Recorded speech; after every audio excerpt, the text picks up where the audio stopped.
All right, well, a key aide to New York Governor Andrew Cuomo is clinging to life right now after being caught in the middle between armed gunfire at a West Indies parade in Manhattan over the weekend. Don Peebles says this is why he's considering running for mayor. The place is out of control, and Don's a Democrat. Take a look. Most New Yorkers, including myself, are very disappointed with the direction the city's going. We're very disappointed the mayor has let us down. He promised to bring the city together. He promised to address income inequity, this tale of two cities. And the biggest challenge that New Yorkers confront every day, especially those on the lower end of the economic strata, is crime. And what is going on around here? In the beginning, it was anecdotal, but you saw the squeegee guys out again in full force, more homeless people around. That could just be an indictment of the general economy as well. But certainly New York isn't feeling as safe as it was.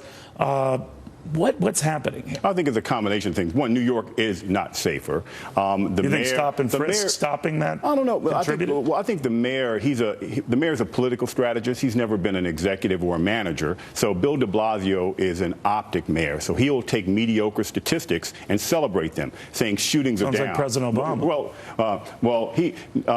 De Blasio takes the murder number and says murders are down comparatively speaking, but shootings are up. So maybe the hospitals are doing a better job with shooting victims. The fact is New York is less safe. The types of crime that we're seeing now is more aggressive, more random, like what we saw at the West Indian celebration. You know, a Harvard-educated lawyer who pulls himself up from the bootstraps of public housing. He's currently a senior legal advisor to the governor, and he's shot randomly. That's right. So no one misspoke. He's a current aide. Yeah. Now, I should say it was just random in his case. He wasn't a target. He was caught up in between the gunfire. Yes, hiding for cover. Right. So our city is less safe. All right. Now, the argument against that is get back to stop and frisk. Others have said that at least alleviated this. If you ever became mayor, would you reinstate that? Look, I don't support anything that discriminates on law enforcement. But across the board, I think that we've got to be much more aggressive in getting guns out of the hands of criminals. De Blasio, for example. But that's not what I asked. Would you stop and frisk? I would.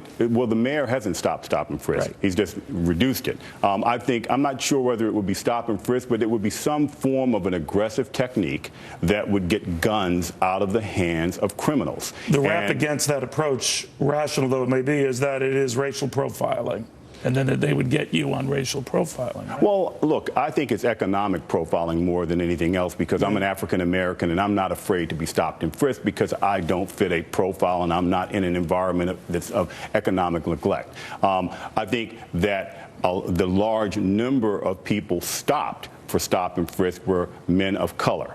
And I think that has to be broadened. If stop and frisk were a policy to where it would cover everyone, and then that would be a different story. But regardless, if it's not stop and frisk, something has to be done.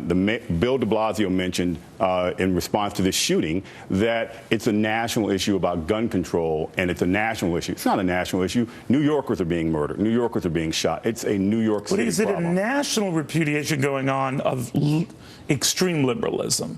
You know, there's a lot here that this mayor, maybe Rahm Emanuel's experience in Chicago, has given away far too much, looked to be in the hip pocket of far too cozy, a Democratic constituent group in his case, the teachers union, and that people of all stripes, particularly Democrats, are rebelling, hence your name coming up as a more reasoned challenger to the mayor. Well, I think that it's not. I think that de Blasio is left of being a Democrat. He's more of a socialist.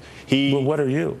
I'm a Democrat with a responsible approach to management. Well, do you worry that your party nationally, especially with the surge of Bernie Sanders, risks doing the same, going way far? Because there's an avowed socialist. Well, I think that they're going to lose, and the party will lose a lot of constituencies. And you're seeing this in state elections, and you're seeing this in municipal elections, that if they go too far to the left, they're going to lose core constituents, like African Americans, for example. African Americans are tough on crime. African Americans believe in a strong education because it's the only pathway to a better life. Would African Americans ever go Republican?